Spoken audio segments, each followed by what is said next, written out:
So hi welcome back to our channel. And இன்னைக்கு நம்ம வந்துட்டு நோட்டிஃபிகேஷன் விட்டுட்டாங்க. ஸோ April 25 நோட்டிஃபிகேஷன் சொன்னாங்க. ஸோ சொன்ன மாதிரியே விட்டுட்டாங்க, காலையிலேயே விட்டுட்டாங்க.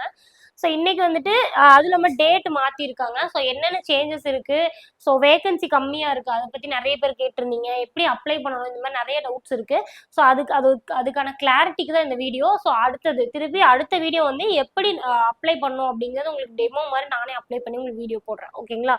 ஸோ ஃபர்ஸ்ட் சேஞ்ச் என்னன்னா, நமக்கு டேட் மாத்திட்டாங்க. ஓகேங்களா? April 13th இருந்தது வந்துட்டு 13th வந்து சண்டே. ஸோ இப்போ வந்து முன்னாடி சாட்டர்டே மாத்திருக்காங்க. எப்பவும் போல காலையில தான் 9:30 to 12:30 3 hours. ஓகேங்களா?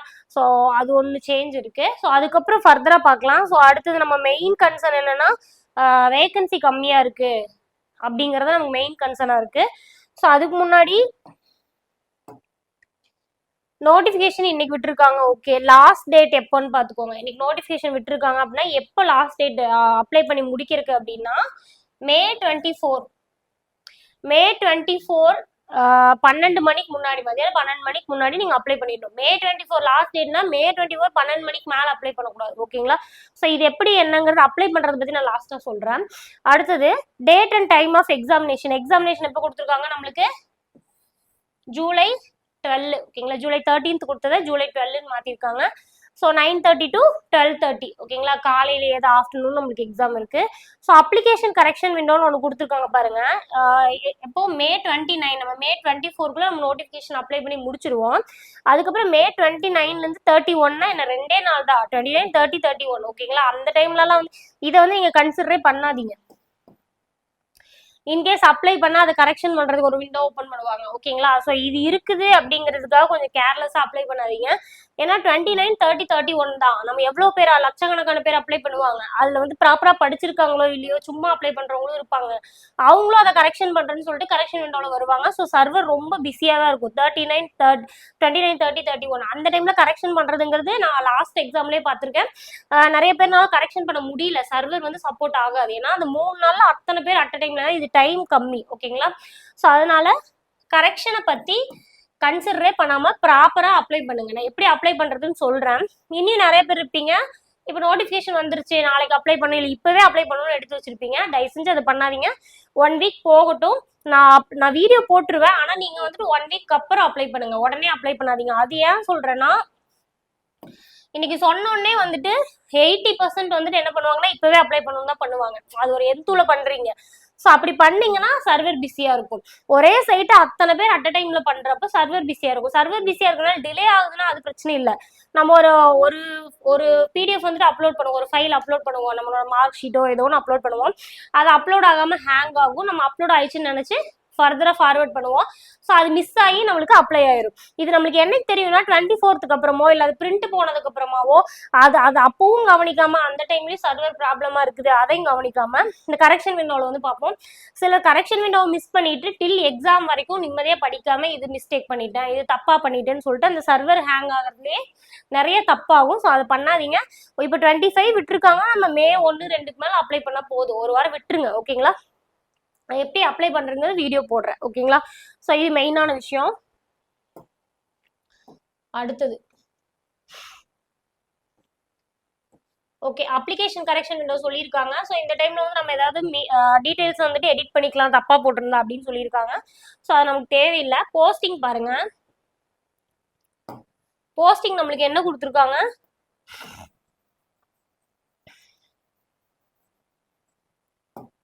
போஸ்டிங் பொறுத்த வரைக்கும் இந்த online application the candidates can exercise the option of being considered for the 3 வகையான போஸ்டிங் நம்மளுக்கு கொடுப்பாங்க. ஒன்று வந்து என்னது? Forest card. இது 3வது ஆப்ஷன் நம்மளுக்கு கொடுப்பாங்க. ஓகேங்களா? Forest card with driving licence, forest watcher and forest watcher tribal youth. ஓகேங்களா? ஸோ இந்த ஆப்ஷன் இருக்கும்.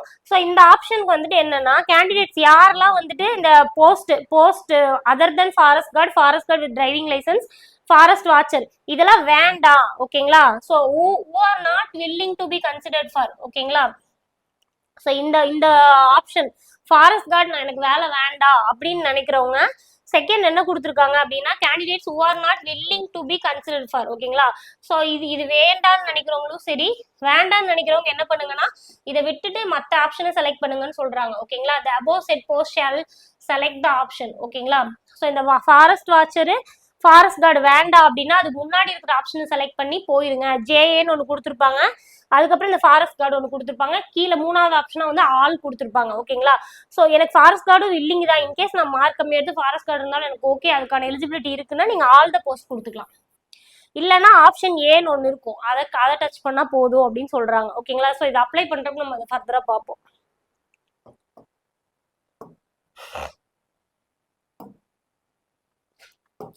ஓகே, அடுத்தது வந்துட்டு முக்கியமானது என்னன்னா இதுல வேகன்சி தான். ஸோ வேகன்சி ஓவராலா பாத்தீங்கன்னா 3935 வேகன்சி விட்டுருக்காங்க. ஸோ வேகன்சி ரொம்ப கம்மி அப்படிங்கறத இப்ப நம்மளுக்கு இஷ்யூவா இருக்கு. ஸோ இது இன்க்ளூடிங் ஃபாரஸ்ட் கார்டோட. ஓகேங்களா? ஃபாரஸ்ட் கார்டு, ஃபாரஸ்ட் வாட்சரு இதெல்லாம் சேர்த்தோம்னா இதுலயே வந்துட்டு பாருங்க ஒரு 175 கிட்ட. ஓகேங்களா? ஸோ 175 போஸ்டிங் வந்துட்டு இதுலயே போயிடும். அப்போ 3800 வேகன்சி தான் நம்மளுக்கு எதுல இருக்கு, எல்லாத்துக்கும் இருக்கிறது இருக்கு. ஓகேங்களா? அது போய் இங்க ஒண்ணு இருக்கு பாருங்க. ஓ இது எல்லாமே இருக்கா? ஓகே, அப்ப 200 கிட்ட நம்மளுக்கு போயிடும். 3700 போஸ்டிங் தான் நம்மளுக்கு என்னது, ஜூனியர் அசிஸ்டன்ட், விஓ. ஓகேங்களா? மற்ற டிபார்ட்மெண்ட்ல ஜூனியர் அசிஸ்டன்ட். ஸோ இவ்வளவுதான் இருக்குது. ஸோ வேகன்சி பொறுத்த வரைக்கும் வந்துட்டு எப்பவுமே நமக்கு சொல்ல மாட்டாங்க, வேகன்சி விட்டுருவாங்க. ஸோ அதுக்கப்புறம் வந்துட்டு இன்க்ரீஸ் பண்ணுவாங்க. ஓகேங்களா? சரி,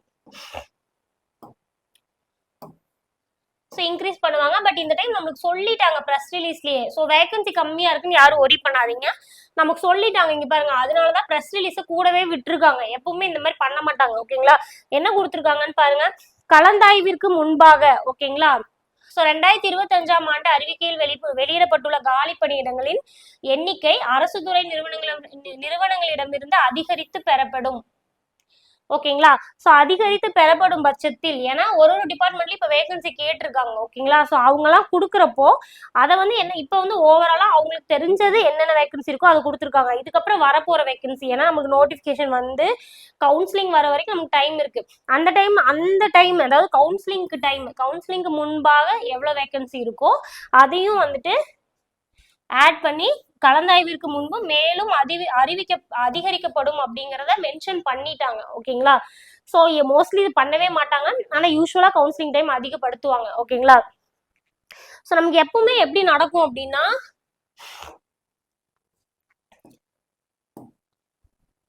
ஒரே நிமிஷம்,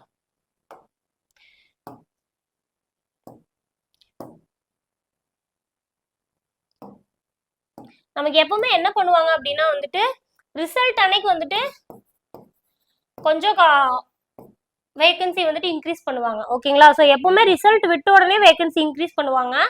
கவுன்சிலிங் டேட் அனௌன்ஸ் பண்ணோன்னையும் வேகன்சி இன்க்ரீஸ் பண்ணுவாங்க. கவுன்சிலிங் நடந்துட்டு இருக்க டைம் டே 1 டே 2லயும் வேகன்சி இன்க்ரீஸ் பண்ணுவாங்க. ஓகேங்களா? ஸோ 3 டைமாவது குறைஞ்சபட்சம் வேகன்சி இன்க்ரீஸ் பண்ணுவாங்க. எக்ஸாமுக்கு முன்னாடி வந்து நோட்டிபிகேஷன் படி வந்து வேகன்சி தான் இது. ஓகேங்களா? எக்ஸாம் முடிஞ்சதுக்கு அப்புறமும் நம்மளுக்கு ரிசல்ட்டுக்கு முன்னாடி எக்ஸாம் முடிஞ்சதுக்கு அப்புறமும் நம்மளுக்கு வேகன்சி இன்க்ரீஸ் பண்ணுவாங்க. 3 டைமாவது கண்டிப்பா அப்டேட் பண்ணுவாங்க. ஓகேங்களா? ஸோ அப்படி அப்டேட் பண்ணாலுமே நம்மளுக்கு கம்மியா தான் வரும்.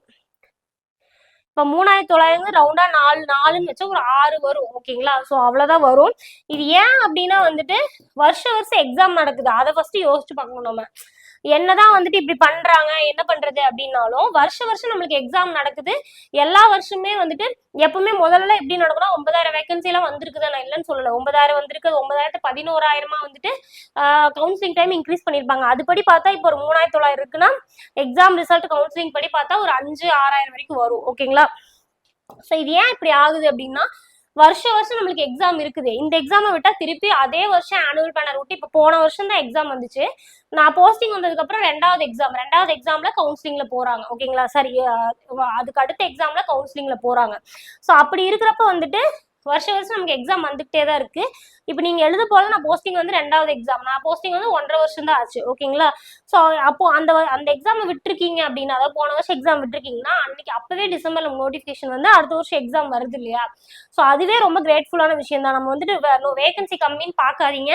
3900 3700 வச்சுப்போம், டோட்டலா ஒரு 5000 வரும் எனக்கு தெரிஞ்ச கவுன்சிலிங். அதுக்கு மேல போகதான் வாய்ப்பு இருக்கு, கீழே ஆகாது. ஓகேங்களா? ஸோ அப்படி இருக்கப்போ அந்த 5000 வேகன்சில நமக்கு தேவை ஒரு வேகன்சி தான். நீங்க ஏன் இப்போ நீ நிறைய பேர் என்னன்னா வேகன்சி வந்து ரொம்ப கம்மியா இருக்கு, 9,000 வேகன்சி இல்ல, 11,000 வேகன்சி இல்ல இல்ல அப்படிங்கிறீங்க. நான் என்ன கேக்குறேன், நீங்க 11,000வது ரேங்க் எடுக்கிறீங்க, ஒரு 600 ஒரு 1000 2000 ரேங்க் எடுக்கிறதுக்கு எவ்வளவு கஷ்டம். ஸோ இது படிச்சா நம்ம எடுக்கலாம் தானே, ஓகேங்களா.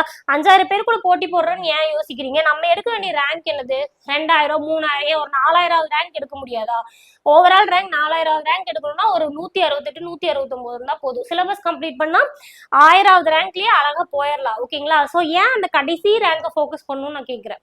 ஸோ அதனால வேகன்சி கம்மியானதை பத்தி பெருசா ஒரி பண்ணாதீங்க. அடுத்தது எக்ஸாம் சாரி எப்படி அப்ளை பண்றதுங்கிறது நம்ம இன்னும் 2 நாள் கழிச்சு நான் உங்களுக்கு டெமோவா போட்டு வீடியோ போடுறேன், ஓகேங்களா. ஸோ நிறைய பேர் இதுக்கப்புறம் வந்துட்டு எக்ஸாம் வேகன்சி கம்மியா இருக்கு, இப்போ என்னன்னா டைபிஸ்ட்ல போயிடும். ஸோ இனி இதெல்லாம் வீடியோ போடுவாங்க யூடியூப்ல. ஒன்னொன்னா டைபிஸ்ட்ல ஒரு 1000 இருக்கு, அதுக்கப்புறம் என்ன ஸ்டெனோன்னு ஒன்று இருக்கா. ஸோ அந்த ஸ்டெனோல் இருக்கு, இதுல எல்லாம் போச்சுன்னா எனக்கு 1000 வேகன்சி தானா அப்படின்னு கேட்பாங்க. ஸோ ஜூனியர் அசிஸ்டன்ட்ல ஒரு 1600, விஏஓல ஒரு 200, மற்ற சில போஸ்டிங்லாம் இருக்கு, ஓகேங்களா. ரெவன்யூ இன்ஸ்பெக்டர் அதெல்லாம் சேர்த்தோம்னா நமக்கு எவ்வளோ ஒரு 2000 வேகன்சி தான். இப்போ நமக்கு ஜென்ரலா நான் சொல்றேன், டைபிஸ்ட் எதுவுமே இல்லை என்கிட்ட, நான் படிச்சிருக்கேன், தமிழ் மீடியமும் இல்லை, நார்மலா இருக்கேன் அப்படின்னா ஒரு 2000 வேகன்சி இருக்கு, ஓகேங்களா. ஸோ அப்போ 2000 வேகன்சி தான் இருக்கு அப்படிங்கறத நினைச்சு இந்த அடுத்தடுத்து அதெல்லாம் சொல்லுவாங்க, கவுன்சில் இவ்வளோ இதா கம்மியா போட்டிருக்காங்க, இதுக்கு எதிர்த்து போராடுவோம், இதெல்லாம் சொல்லுவாங்க. ஸோ நம்மளும் வந்துட்டு இப்போ என்ன நினைச்சிட்டு போனா, நேற்று வரைக்கும் படிச்சுட்டே இருக்குமே ஃபுல் டைமே, இது நம்ம கான்சியஸ் வந்துட்டு எப்படி இதுல டிஸ்ட்ராக்ட் ஆகலாங்கிறத யோசிச்சுட்டு இருக்கோம், ஓகேங்களா. இந்த டைம்ல இது கிடைச்சிச்சுன்னா இது சூப்பர் ஐடியான்னு சொல்லிட்டு ஒரு வாரத்துக்கு அதை வந்து டிஸ்ட்ராக்ட் ஆகி பஸ்ட் அவுட் ஆகி என்ன பண்ணாலும் நமக்கு வந்துட்டு ரிப்ளை வரதே ரொம்ப ரேர் தான். அது ஏங்கிற ரிப்ளை வரதே ரேர் தான். அவங்க சொல்லிட்டாங்க ப்ரெஸ் ரிலீஸ்லயே இன்னும் அதிகரிப்போம் அப்படின்னு சொல்லிட்டு. ஸோ இப்போ வந்து நமக்கு இது தேவையில்லாத பிரச்சனை. நீங்க மைண்ட்ல வச்சுக்க வேண்டியது என்னன்னா, 2000 வேகன்சி இருக்கு, 2000 வேகன்சி இருக்குன்னா நான் என்ன பண்ணணும், நான் 2000க்குள்ள ரேங்க் எடுக்கணும். ஓவரால் ரேங்க் என்னோடது ஒரு 1500 1000 இருக்கணும், அவ்வளவுதான் நீங்க ஃபோக்கஸ் பண்ணும். அதுக்கு நான் என்ன பண்ணும், சிலபஸை கம்ப்ளீட் பண்ணணும், டெஸ்ட் எழுதணும், ரிவிஷன் பண்ணணும், அவ்வளவுதான். ஸோ இதை மட்டும் மைண்ட்ல வச்சுக்கோங்க. கம்மியா இருக்குதே, நான் 11,000வது ரேங்க் எடுத்தா என்ன பண்றது, 3900 வேகன்சி இருக்குன்னா 4000வது ரேங்க் எடுத்தா என்ன பண்றது, அதெல்லாம் நீங்க யோசிக்காதீங்க. அது ஏன் அப்படி, எதுக்கு உங்களுக்கு வேகன்சி 4000வது ரேங்க் எடுத்தா தானே தேவைப்படுது, வேகன்சி இன்க்ரீஸ் பண்ணணுமா இல்லையான்னு கவலைப்படுவீங்க. நீங்க 4000வது ரேங்க் எடுக்கிறீங்க, அரைக்குறையா படிச்சோம்னா 1-2 மார்க் கேர்லெஸ் மிஸ்டேக் ஆகுது, இல்ல ஏதோ ஒரு யூனிட் விட்டுட்டு போனா 4000 ரேங்க் வரும். நீங்க அதை பண்றீங்க, நீங்க போர்ஷனை கம்ப்ளீட் பண்ணிட்டு ப்ராப்பரா ரிவிஷன் பண்ணி டெஸ்ட் போட்டு ப்ராக்டிஸ் பண்ணிருங்க, அவ்வளவுதான், ஓகேங்களா. ஸோ இது நமக்கு வந்துட்டு எப்படி வேணா எடுத்துக்கலாம், இது நெகட்டிவ், அவ்வளவுதான் முடிஞ்சு. நம்மளால வந்துட்டு வேகன்சி கம்மி தான், வேகன்சி அதிகத்திலேயே நம்மளால போக முடியல அப்படின்னு சொல்லிட்டு விட்டாலும் விடலாம். வேகன்சி அதிகமா இருக்கப்ப பார்டர் வந்து தான் போயிருக்கேன், அப்போ பாதி போர்ஷன் முடிச்சுட்டேன், இந்த 3 மாசத்துல முடிச்சு முன்னாடி டாப்ல போகவும் நம்மளால முடியும் அப்படின்னு சொல்லிட்டு இதை நம்மளுக்கு பயமுறுத்துது, அதனால நம்ம இன்னும் நல்லா ஃபோக்கஸ்டா படிக்கணும் அப்படின்னு சொல்லிட்டு இதை பயமா எடுத்துக்கிட்டு ஃபோக்கஸ்டா படிக்கவும் செய்யலாம், ஓகேங்களா. ஸோ 2 ஆப்ஷன் தான். ஸோ இந்த வழியில போனா என்ன ஆகும், இந்த வழியில போனா என்ன ஆகும் நீங்க பாத்துக்கோங்க, ஓகேங்களா. ஸோ இதுக்கு தான் இந்த வீடியோ. அடுத்த வீடியோல வந்துட்டு உங்களுக்கு நோட்டிஃபிகேஷன் எக்ஸாம் எப்படி அப்ளை பண்றதுன்னு டெமோ வீடியோ போடுறேன். இதை பத்தி பெருசா டிஸ்கஸ் பண்றது, வேகன்சி ஏதோ ஒரு டிராபேக் அப்படின்னு சொல்லிட்டு பேசிட்டு இருக்காதீங்க. இதெல்லாம் வந்து நம்மளுக்கு நம்ம படிக்க முடியாம நம்ம மார்க் எடுக்க முடியாம போறதுக்கு சொல்ற காரணம் தான் நான் சொல்லுவேன். கேட்கறதுக்கு வந்து ஹாஷா இருக்கலாம், ஆனா அதுதான் ரீசனு. 2000 ரேங்க்குள்ள என்னால வர முடியுமா முடியாது, அது மட்டும் பாத்துக்கோங்க, ஓகேங்களா. ஸோ போர்ஷனை கம்ப்ளீட் பண்ணிருங்க. ஸோ 2 நாள் கழிச்சு நான் உங்களுக்கு எப்படி எக்ஸாம் அப்ளை பண்றது அப்படிங்கிற வீடியோ போடுறேன். ஸோ அடுத்த வீடியோவில் மீட் பண்ணலாம். அண்ட் பேட்ச் ஸ்டூடெண்ட்டுக்கு தனியா வந்து ஷெட்யூல் ஏதாவது சேஞ்ச் பண்ணலாமா, ஏதாவது பெண்டிங் இருக்கா, அதெல்லாம் பார்த்துட்டு உங்களுக்கு வீடியோ போடுறேன். அண்ட் பிடிஎஃப் உங்களுக்கு ஷெட்யூல் பிடிஎஃப் ஏதாவது அப்டேட் பண்ணி உங்களுக்கு அனுப்பிச்சிடுறேன். அண்ட் அதே மாதிரி வந்துட்டு பேட்ச் வந்து நம்ம நோட்டிஃபிகேஷன் வந்ததுக்கப்புறம் நிறைய பேர் டெஸ்ட் மட்டும் கேட்டிருந்தீங்க, கிளாஸ் வேணாம் அப்படின்னு சொல்லிட்டு வெறும் டெஸ்ட் மட்டும் கேட்டிருந்தீங்க. ஸோ நான் நோட்டிஃபிகேஷன் வந்ததுக்கப்புறம் அனௌன்ஸ் பண்ணுறேன் 25ஆம் தேதின்னு சொல்லியிருந்தேன். ஸோ நம்ம இன்னும் அதை பிளான் பண்ணவே இல்லை, ஷெட்யூல் எல்லாமே பிளான் பண்ணிட்டு நாளைக்கு ஈவினிங்கோ நாளானிக்கோ வந்துட்டு உங்களுக்கு பேட்ச் அனௌன்ஸ்மெண்ட் வீடியோ போடுறேன். மோஸ்ட்லி May 1 or 2 உங்களுக்கு பேட்ச் ஸ்டார்ட் ஆகிற மாதிரி இருக்கும், ஓகேங்களா. ஸோ நோட்டிஃபிகேஷன் வந்ததுக்கப்புறம் இது ஒரு அனதர் சான்ஸ் தான். ஸோ ஆல்ரெடி எல்லாருமே படிக்காமலாம் யாருமே இருக்க மாட்டீங்க, தொடவே இல்லைன்னு யாரும் இருக்காது. 1%லேருந்து 10% அட்லீஸ்ட் படிச்சிருப்பீங்க. ஸோ அதை வச்சுக்கிட்டு அதை ரிவிஷன் பண்ணிட்டு பேலன்ஸ் எப்படி படிக்கலாம் அப்படிங்கிற மாதிரி தான் நம்ம டெஸ்ட் பேட்ச் இருக்கும். ஸோ அது அனௌன்ஸ்மெண்ட் வீடியோ நான் உங்களுக்கு நாளைக்கு அப்லோட் பண்ணுறேன், ஷெட்யூல் ரெடி பண்ணிட்டு, ஓகேங்களா. ஸோ அடுத்த வீடியோ மீட் பண்ணலாம். பாய்.